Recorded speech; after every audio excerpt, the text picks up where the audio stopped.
Hello everyone, my name is Jack, and in this video I'll be discussing how culture influences communication using both Gert Hofstrade's six-dimension model of national culture as well as Edward Hall's theory of high and low context communication. For my four dimensions from Hofstrade's model, I chose individualism versus collectivism, masculinity, indulgence, as well as uncertainty avoidance. I'll be using all four of these to describe cultural patterns in the United States and to show how these traits help explain why the U.S. is generally considered a low context culture according to Hall's theory. During my video, I will link each of these cultural dimensions to specific communication behaviors. For instance, I'll explain how high individualism and indulgence play a role in the direct and expressive communication style of Americans. Additionally, I will discuss how masculinity and lower uncertainty avoidance contribute to a preference for clarity, achievement, and straightforward messages. By exploring both Hofstra's and Hall's ideas together, we can better understand how cultural values shape not just what people say, but how they say it. First, my four dimensions and how they describe culture in the United States and its people. First one is individualism versus collectivism.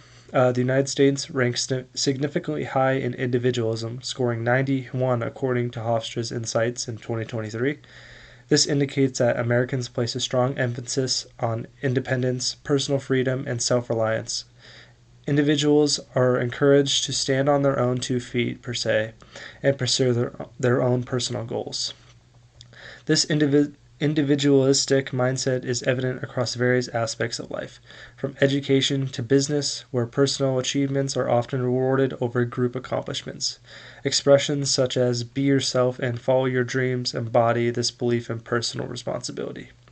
In terms of communication, this individualism fosters a low-context style, a concept introduced by Edward Hall, where individuals tend to be direct, articulate exactly what they mean, and prioritize personal opinions over group consensus. Number 2 is masculinity. The United States scored a 62 on masculinity dimension, reflecting a society that prioritizes competition, success, and achievement.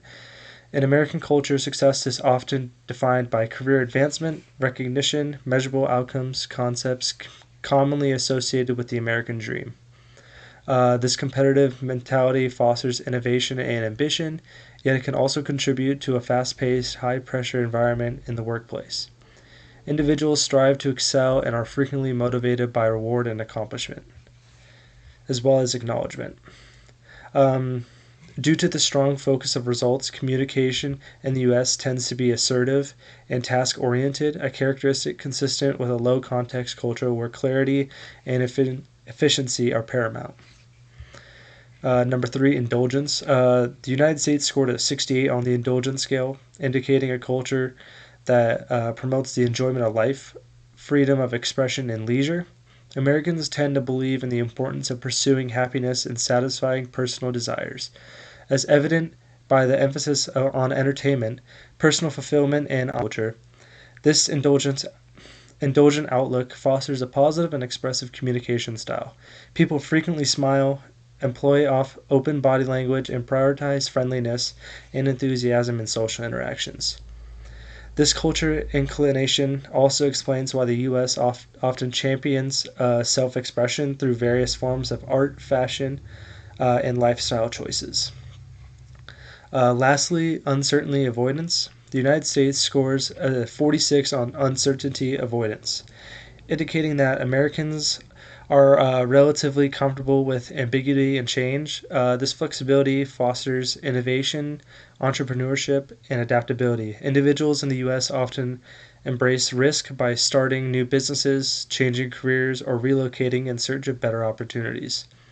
This moderate level of uncertainty avoidance also aligns with a low-context communication style, where Americans tend to prefer clear, direct information to minimize confusion and facilitate quick, practical decision-making rather than relying on long-standing traditions or unwritten rules. Now going into Edward Hall's theory of high and low-text cultures, it explains how people from different societies communicate. how in low context cultures such as the United States or Germany, communication is direct, clear, and explicit. People express exactly what they mean. In contrast to the high context cultures such as Japan or Mexico, uh, which rely on nonverbal cues, tone, relationships, and shared understanding to convey meaning.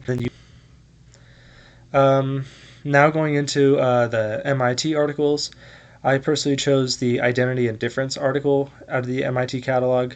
It was published in 2010, and I chose it because I thought that it was extremely valuable in how it explores how our sense of identity is shaped by both cultural and social contexts, and how often we define ourselves in contrast to others. The readings further discuss how categories like race, gender, nationality, and are socially constructed rather than fixed, which also helps me think critically with how culture influences the way people see themselves and others. I also wanted to say with the article that it directly connects to what we've been studying about Hofstra's culture dimensions, as well as Edward Hall's theory of high and low context communication. It reminded me that cultural values like individualism or collectivism not only affect how we communicate, but also how we define our place in society. I found it valuable because it reinforced the idea that identity and communication are deeply intertwined, and understanding those connections can make interpretations sorry, can make intercultural interactions more respectful and effective. Thank you.